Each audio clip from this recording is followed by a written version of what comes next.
What is your opinion on the recently approved national health care reform legislation? Would you oppose or support reversing efforts to accomplish this? I have publicly spoken against the National Health Care Plan or National Health Care legislation. I think to a large extent it treats all 50 states the same, and different states have different problems. In South Dakota, about 1 in 8 individuals are on Medicaid. In Louisiana, 1 in 4 are on Medicaid. We have a different population. In South Dakota, the Zania Task Force determined that all but about 8%, 8 to 9% of adults have health insurance. All but about 2% of children have health insurance. So the availability of coverage has not been the problem in South Dakota that it is elsewhere, and yet the national health legislation addresses lack of coverage as a primary problem and does not do all that much in addressing cost control, which is the major problem in South Dakota. So I have resisted, and I believe that aspects of the healthcare legislation should be re-examined and rolled back. Scott?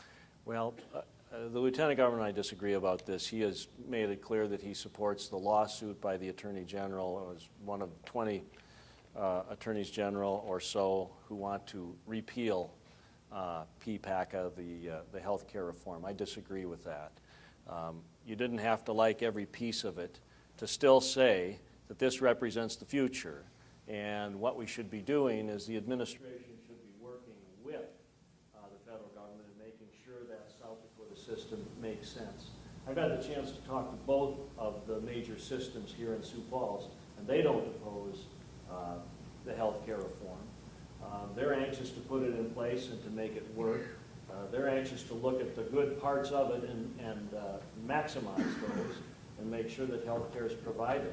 And there are 90,000 children in the state of South Dakota now who are going to be cared for, and we're going to have to explain to them, if we repeal this, they don't have care anymore, or that they can be excluded because of pre-existing conditions, or they can't be on their parents' insurance until they're 26 years of age. I don't know of anybody who thinks that what we had before is preferable to what this is, no matter what the imperfections are with PPACA.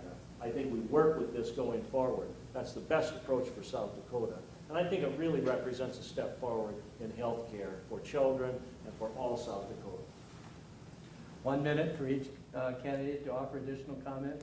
Yes? Another reason why I oppose the federal health care legislation is there was so much in it, those who voted for it didn't even know what was in it.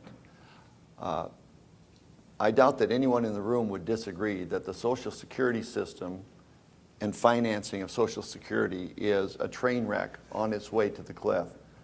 That is also true about Medicare. And now here we have Medicaid, which is the fastest growing share of virtually every state budget in the nation.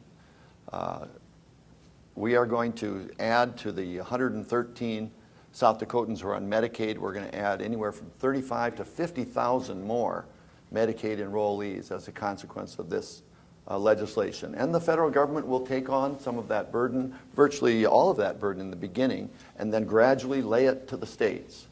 And it's an expense that this nation can't afford, and it's an expense that South Dakota can't afford.